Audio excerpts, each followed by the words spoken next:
वहीं सांसद राजीव प्रताप रूडी ने तेजस्वी पर हमला बोला है। तेजस्वी के पीएम मोदी पर दिए बयान पर पलटवार करते हुए उन्होंने कहा कि इन लोगों की आस्था खत्म हो गई है।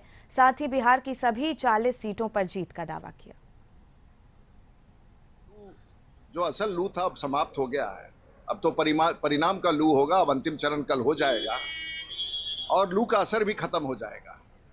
और एक बार Bharatiya Janata party NDA alliance Bihar में 40 सीटों पर स्वीप करेगी और देश में नरेंद्र मोदी का सरकार बनेगा। भाई आस्था तो इन लोगों का।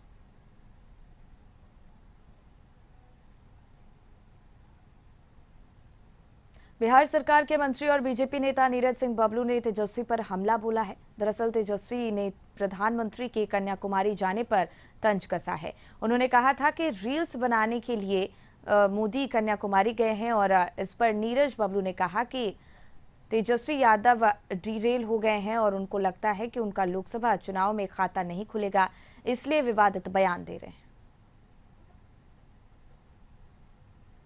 तेजस्वी यादव ड्रेल हो गए हैं। उनको लगता है कि हमारा सारा सीट जा रहा है, फिर हमारा खाता नहीं खुलेगा, लोग हमको क्या कहेंगे, तो विवादित बयान दे रहे हैं। और मुझे लगता है कि लोगों को बहकाने में अभी भी लगे हुए कि कुछ न कुछ गलत हो जाए। आज अंतिम फेज का चुनाव है, एक भी सीट बिहार में नहीं होना है, इसलिए बौखलाहट में नाप शनाप बोल रहे हैं।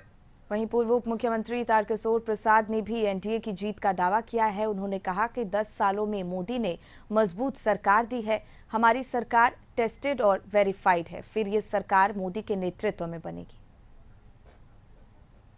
कि विगत 6 चरणों में जो चुनाव हुए हैं और स्पष्ट तौर पर मतदाताओं ने एनडीए के पक्ष में मतदान किया है। एनडीए के जो अलग अलग घटक दल हैं, जो भी घटक दल जहां से उम्मीदवार हैं, वहां मोदी जी के नाम पर एनडीए घटक दलों को वोट भी मिला है।